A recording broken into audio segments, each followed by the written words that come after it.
She's willing to endure almost everything to get that message out. Rachel Carson on American Experience. Tonight at 7 on Arizona PBS. Explore new ideas and new worlds here on Arizona PBS, a community service of Arizona State University.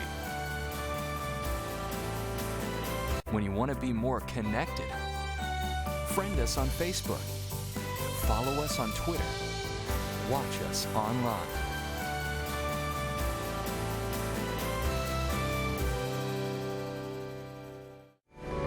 Coming up next on Arizona PBS, Life and World.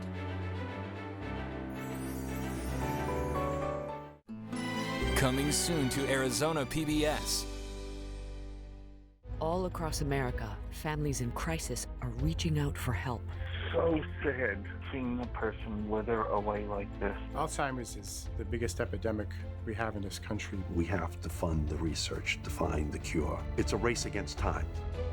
Wednesday night at 9 on Arizona PBS.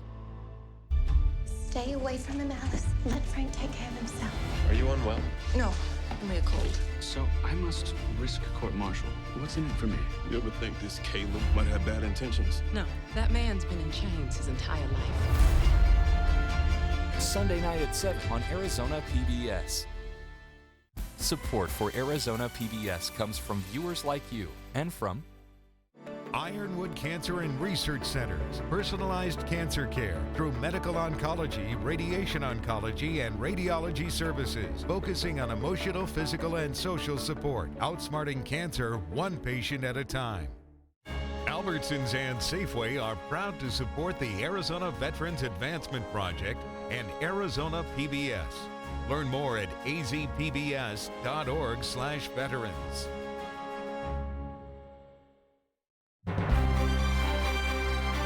From the Cronkite Studios in downtown Phoenix, this is Cronkite News. Arizona Department of Education Superintendent Diane Douglas held her State of Education, which educational issues she plans to tackle this year.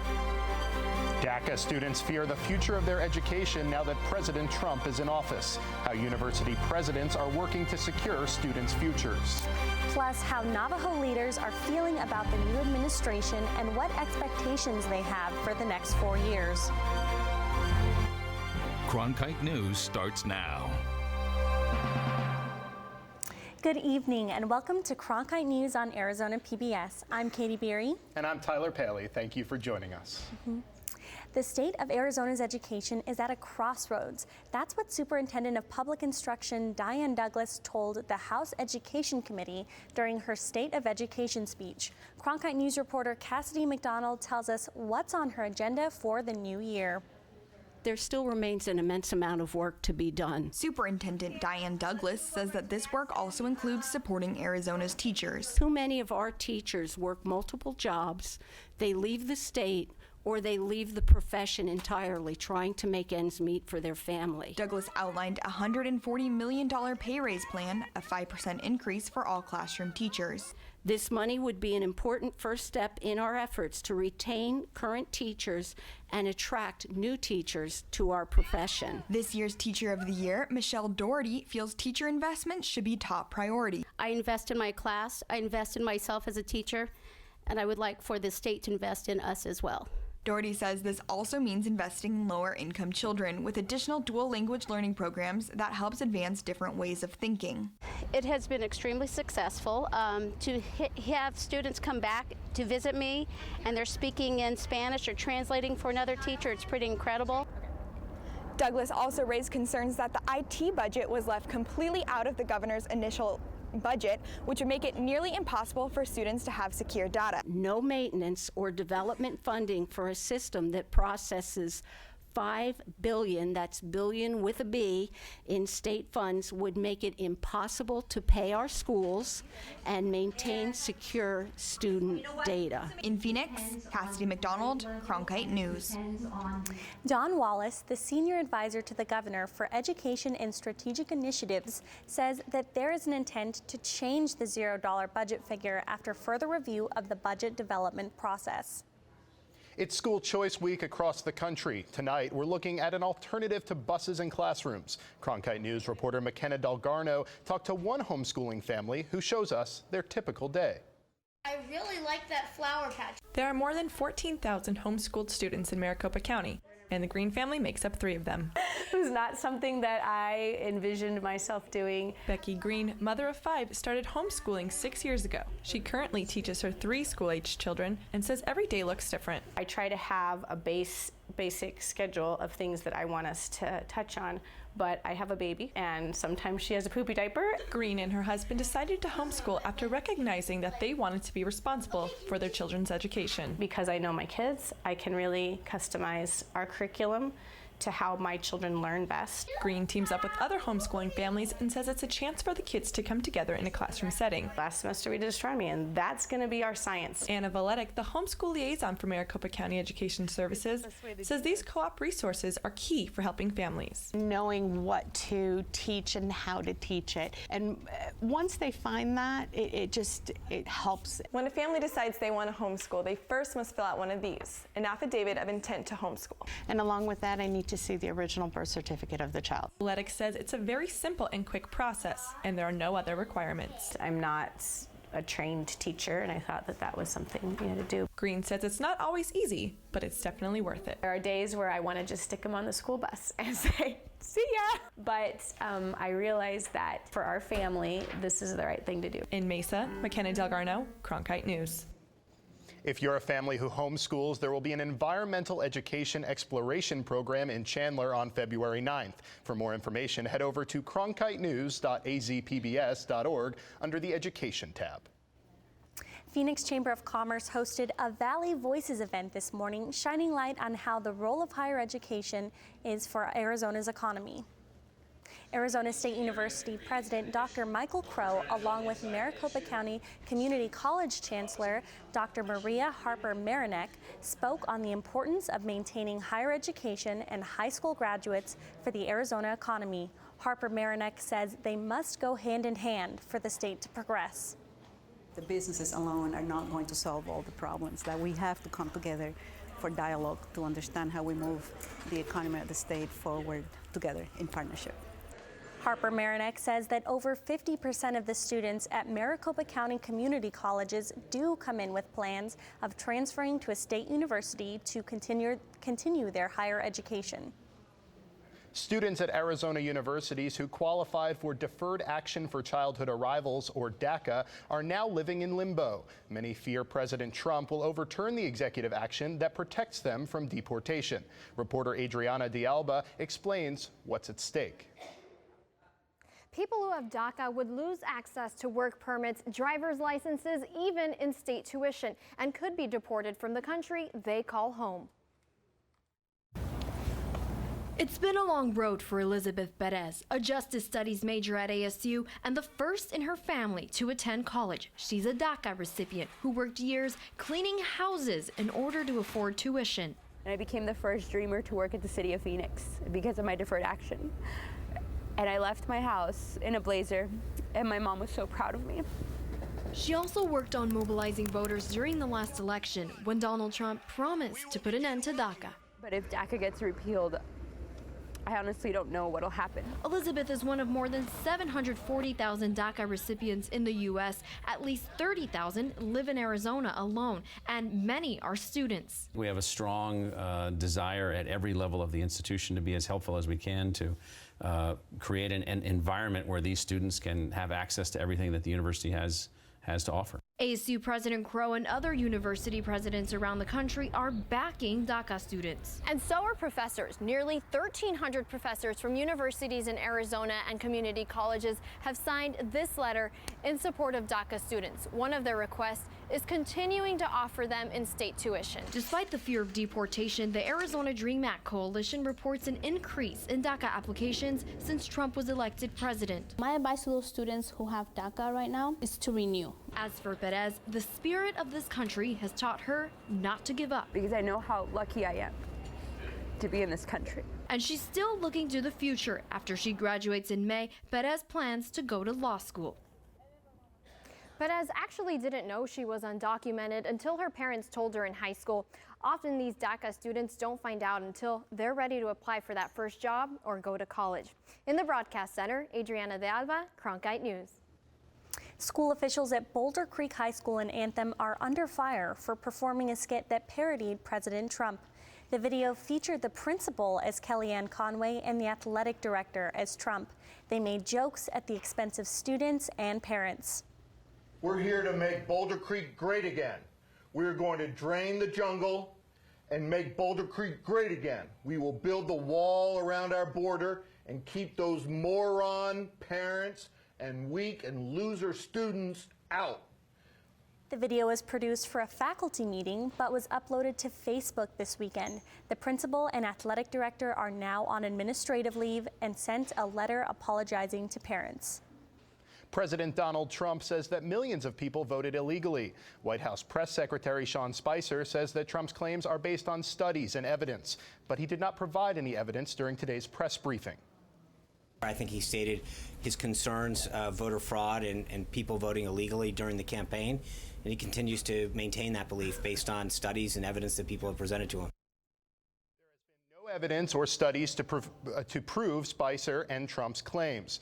Trump also signed multiple executive orders today, including one that will advance the construction of the Keystone XL and Dakota Access pipelines. And Trump's cabinet is filling up as more nominees have been confirmed. Ben Carson has received committee approval for the Department of Housing and Urban Development.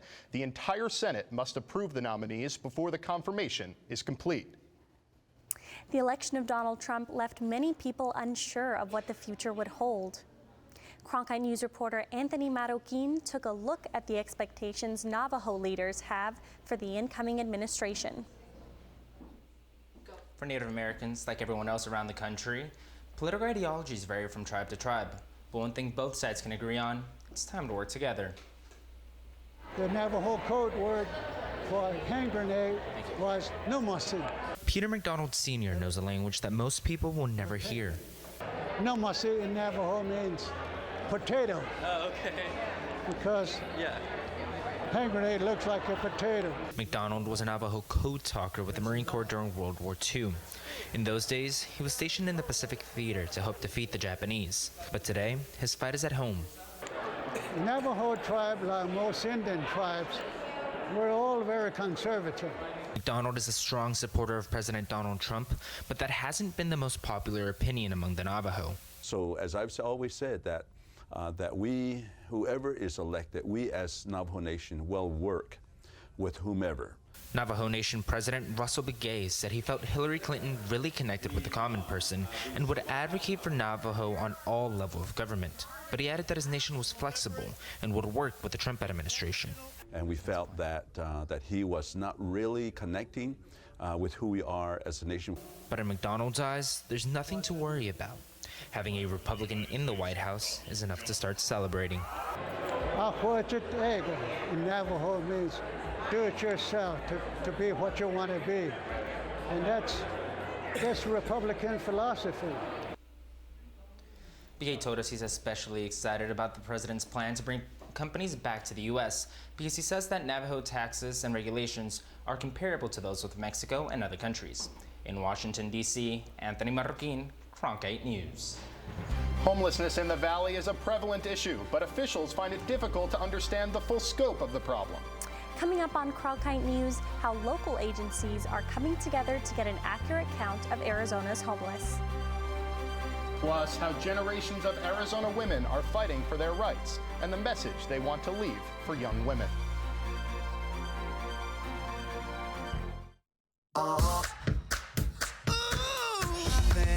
I finally found my hallelujah. I've been waiting for this moment all my life now. All my dreams are coming true, yeah. I've been waiting for this moment. It's good to be alive right about now.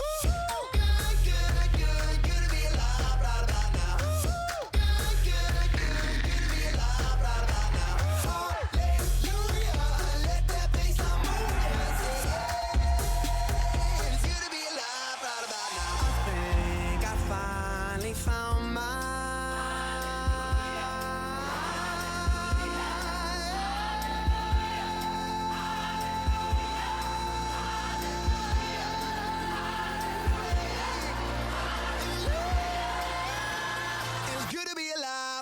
nah.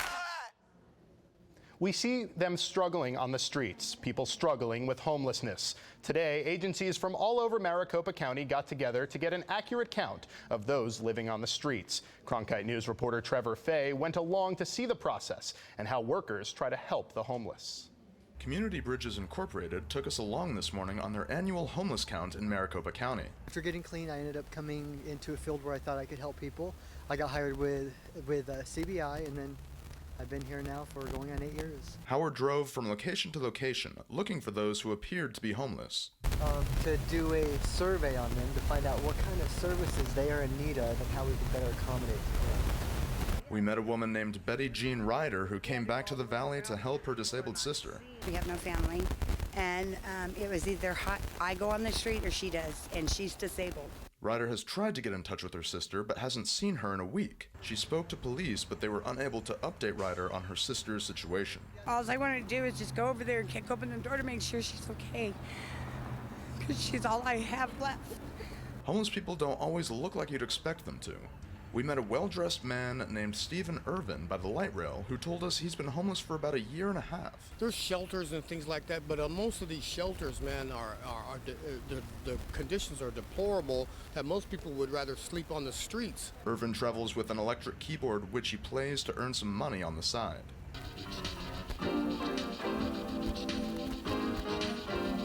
But those donations aren't enough to live on. The annual homeless count helps local governments and nonprofit organizations determine the resources needed to help those on the streets. In Phoenix, Trevor Fay, Cronkite News. There's additional help for those on the street. The downtown Phoenix ambassadors have teamed up with Community Bridges to do outreach to the homeless downtown. The Women's March in Phoenix and across the country brought together women of all ages. I met a group from Sun City who has spent decades fighting for their rights, and they hope younger women will appreciate their sacrifice. 50 Sun City women and a few supportive husbands gathered in a crowded parking lot on a cold January morning. We're getting ready to march for women's rights and human rights. They boarded a bus bound for the Capitol. All over this land, I sing it in the morning. The majority are retired, but still active politically. On the way, signs of progress, including a street named after the first female governor of Arizona. At the march, the Sun City women joined a crowd of 20,000. It's a very enthusiastic, gung-ho group of women who make me really proud to be getting older. What do you think about all the different generations of women out here? Isn't that exciting? That was not the kind of job that women could have at that time. Once home, they reflected on how far they've come and fears about the clock being turned back. And I am very, very concerned about abortion rights. Memories of a time when abortion was not legal. She just killed herself. Oh. So again, she was lost and a baby was lost. And women were denied the same career opportunities as men. I switched to something that I thought would be an acceptable career for a woman. They would assume I was there to get them coffee. He says, sure, Shirley, baby. Above all, a warning for the next generation. We just need to keep and cherish our rights. And we need to understand that they weren't received that long ago. Many of these women say that their children and grandchildren cannot fathom the barriers they faced. One woman told me she was not able to take out a car loan without her husband or father's permission. It's flu season and the number of cases is on the rise. Coming up on Cronkite News, what steps you can take to make sure you don't get sick this flu season. Schools across Flagstaff were closed today. Will we see more snow tomorrow? I have that answer coming up. Heaven knows you're a dreamer. Don't hide it from anyone. Don't hide it from anyone. Hey, would you believe me if I said we are here for a reason now? This is our life. This is what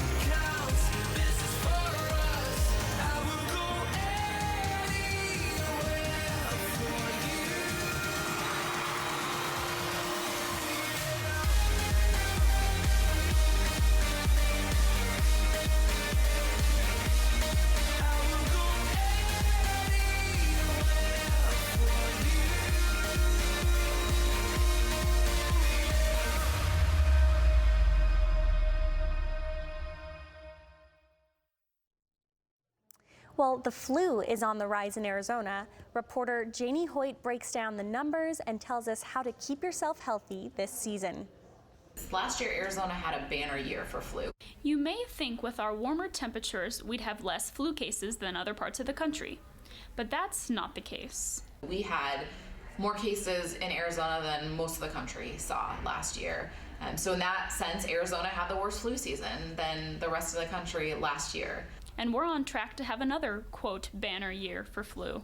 According to data from the Arizona Department of Health Services, the current season total is about 300 cases higher than last season's numbers recorded around this time last year. Flu is a really, really unpredictable virus, and every year the flu behaves a little bit differently. There are several ways to prevent yourself from getting the flu this year. The Arizona Department of Health Services does recommend getting your flu shot every year to avoid getting sick. They also recommend to wipe down any surfaces that may be contaminated, wash your hands frequently, and if you do end up getting the flu this year, to stay home to avoid getting anyone else sick. Emergency physician John McGreevy says it's not too late to get your vaccination. And even though we've already started seeing the flu this year, that doesn't mean that you shouldn't get vaccinated, as we'll continue to see the flu now for the next several months. According to the Arizona Emergency Information Network, Arizona's flu season typically lasts from October until May, so it's important to keep yourself healthy year-round. In Phoenix, Janie Hoyt, Cronkite News. And we want to know if you've had a flu shot this season. Let us know by voting in our Twitter poll at Cronkite News. So far, 41% of people have had a flu shot. 52%, a little more than half, are thinking about getting the flu shot. Northern Arizona has seen around 3 feet of snow in the last 6 days, according to the National Weather Service. This was the 12th greatest amount of snow for a 6-day storm in Flagstaff history. More snowstorms could be in the forecast, as well as cooler temperatures. How will that affect us here in the valley? Allison Gargaro has your forecast. We have a live look here in Flagstaff. We can see some snow on the ground and clouds up above. But as we look into what was going on today, we see up in the high country there were some scattered snowstorms, but right down in Phoenix we were nice and dry. Currently, we're looking, and it is 26 degrees in Flagstaff, 20s over in Show Low, and 56 here in Phoenix. As we take a look into the future, we do see, again, some snow showers up in the high country, but as we take a look into your day tomorrow and drive home, sunny all across Arizona. And those public schools in Flagstaff will be closed tomorrow as well.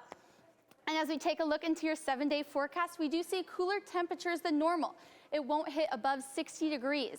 But as we take a look into the rest of your week, we see a nice sunny and 67 degrees Sunday. And that sunshine will continue throughout the rest of your week. Allison Gargaro, Cronkite Weather. We Arizonans enjoy Uber and Lyft to get around, and even Postmates when we're hungry. But Jolani Martinez explains the newest delivery app that's fueling the need of commuters in Southern California, which may be headed our way. As a part-time Uber and Lyft driver, Rudy Espinoza was caught a bit off guard by his next job offer. When I was asked to come on board and they explained to me the concept of what they had going, I found it kind of like unusual. Like, well, who would want to get gas? It began in 2015 when CEO Bruno Hazan was looking for a way to reduce the time Angelino spent behind the wheel. I started really purple that way, how we can help saving time for consumers. In a city legendary for its traffic, an app for a gas delivery seemed like a smart road to take for the tech entrepreneur. Requesting a gas refuel is as easy as registering your car, location, selecting the type of fuel you want, and how soon you need it. Time to pump. You must also keep your gas tank open in case carriers can't access it from the outside. Espinoza likes how the job can be done without bothering the customer. I just don't want them to know that I came and filled up their car. I just want them to turn it on and see it full and say, wow, that's great. While convenient, for some, it's just not worth the service charge, which ranges from $3.99 to $5.99, depending on how quickly you need to fuel up. Yeah, if somebody comes to your car and puts gas in your car, you should pay him for that service. But it's not something that I would do necessarily. The company hopes to expand soon, and Espinoza suspects Arizona will be on the list. But I think Phoenix would be a big city area where people come into work and they forget to put gas. And that's usually what happens. People come in, forget to put gas in their car and say, darn it, now I gotta go get gas. So instead of pulling into the station, simply pull out your phone for a price. In Los Angeles, Jolani Martinez, Cronkite News. A new exhibit in Chandler is highlighting the lives of Japanese Americans who were forced into internment camps. Coming up on Cronkite News, how America's pastime helped internees find hope in hard times.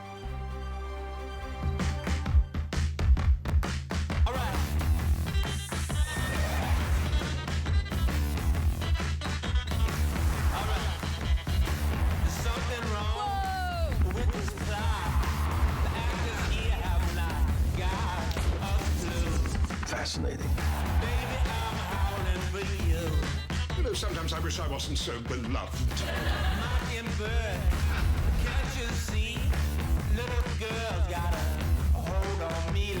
Wow.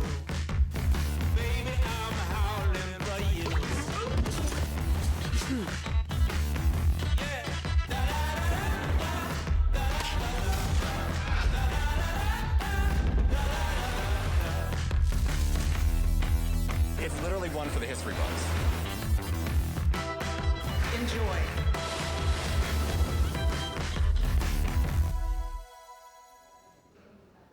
Chandler has a new exhibit at Nozomi Park that highlights the life of Japanese Americans forced into internment camps in Arizona during World War II. Allison Gargaro takes us to a former teenage internee who used a game to find a glimmer of hope. Kenzo Zenemara was just 15 when his family was taken to the Gila River Relocation Center, an internment camp for Japanese Americans during World War II. Still, he turned America's favorite pastime, baseball, into his own. My dad always was a baseball nut.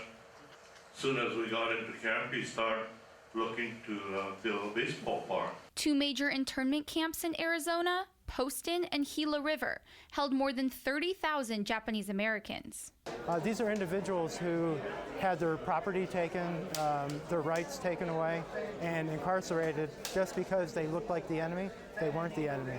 Under harsh circumstances, several camp internees kept one ideal in mind. Living with grace despite the unimaginable. Baseball was a way to keep spirits alive inside the barbed wire fence. Surprisingly, when we played the first game, the camp director came out to throw out the first pitch. Zenemara, after he left the camp, kept baseball a big part of his life, teaching teens the game until he finally retired 15 years ago. In Phoenix, Allison Gargaro, Cronkite News. That's it for Cronkite News tonight. Thanks so much for joining us. For top Arizona stories anytime, go to cronkitenews.azpbs.org.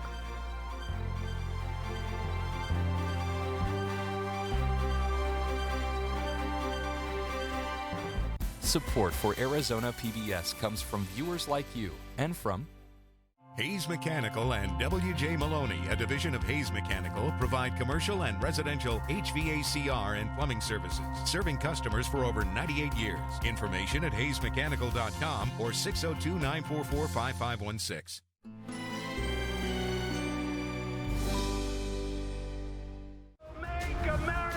The 45th president. He was larger than the Republican Party. The only thing that is predictable is the unpredictability of Washington, D.C. from this point forward. Buckle your seatbelts, because it is going to be a wild ride.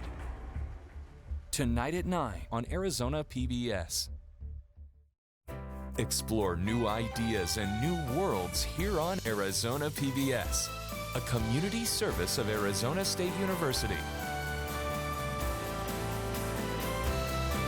Becoming a sustaining member is so easy. First, choose how much you would like to give every month. $5, $10, a level that works for you. If you would like your automatic contribution to come from your bank account, find your account number and your bank's routing number at the bottom of your checks. If you prefer to give by credit card, just have that handy when you sign up. The last step is to go to our website or give us a call. After just a couple of minutes, you'll never have to worry about renewing your membership again. And remember to ask for one of our special thank you gifts for sustaining members.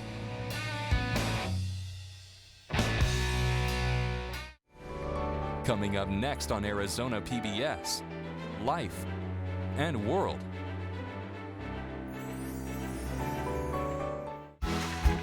Your favorite PBS shows, ready to watch when you are. Anytime, any place. Find more ways to explore than ever before.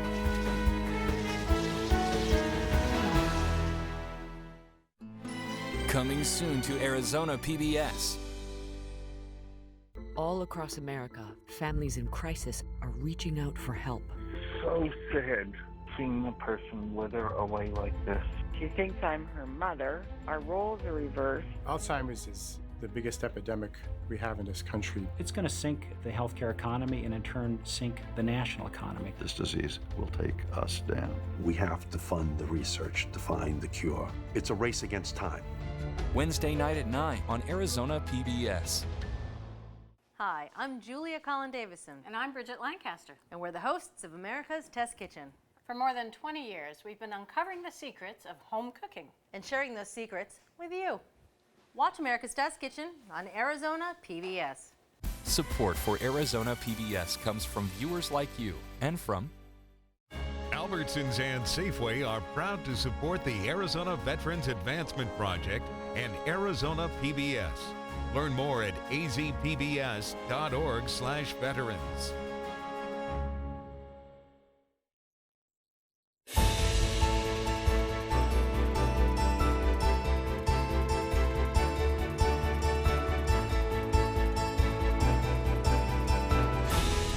Coming up next on Arizona Horizon, President Trump removes the U.S. from the Trans-Pacific Partnership. What does it mean to Arizona trade?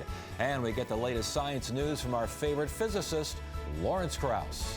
Those stories next on Arizona Horizon. Arizona Horizon is made possible by contributions from the Friends of Arizona PBS.